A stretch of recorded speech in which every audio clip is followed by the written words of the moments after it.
This sleek supercar has a staggering 1,700 horsepower, but it also has another claim to fame. It runs completely on renewable energy sources. When we think of eco-friendly cars, we think of Tesla, but just like all the other manufacturers, even Elon Musk has had his fair share of issues. Now, there might be a solution to those problems. And we could help save the planet at the same time while still rocketing along at 250 miles per hour.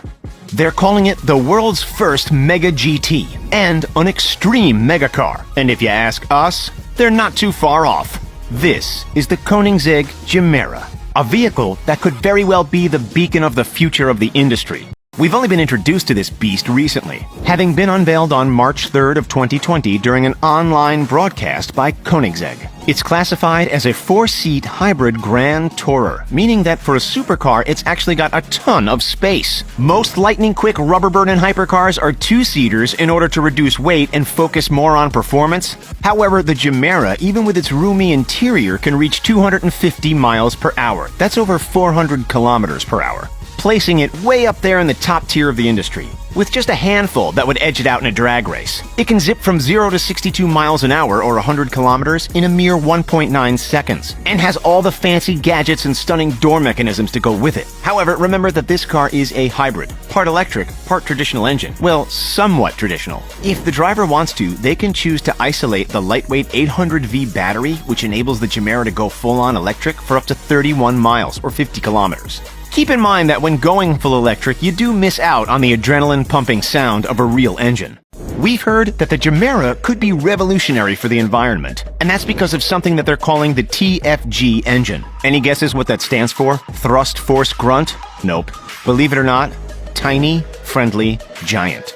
In a world filled with more ultra-high dollar supercars than ever, the Gemera still stands out. Why? Because of its fuel. The issue with electric cars is the range before the battery dies. The issue with traditional cars is the damage on the environment. So, how do we avoid both of these issues simultaneously? By using a different fuel. A sustainable kind of fuel that the environment produces naturally. Yup, volcano fuel. There are actually a number of different fuel options out there, we just rarely ever hear about them. There's methanol, also known as wood alcohol, biodiesel, which is based on vegetable oils or animal fats, steam, hydrogen, or even liquid nitrogen. The Koenigsegg Gemera? That baby runs on volcano energy. It gets a range of 621 miles, that's 1,000 kilometers. That's more than the Tesla Roadster, which was more than every other electric car. So what is this volcano stuff that we've been rambling on about? Well, remember the so-called Tiny, Friendly, Giant engine? Well, that powerful machine is a 3-cylinder combustion engine that Koenigsegg says runs on 100% renewable alcohol fuel like methanol or ethanol, or yes, even volcanol, which is an alcohol extracted from a volcano in Iceland. Volcanol is cleaner and more natural than the common gasoline that we use today.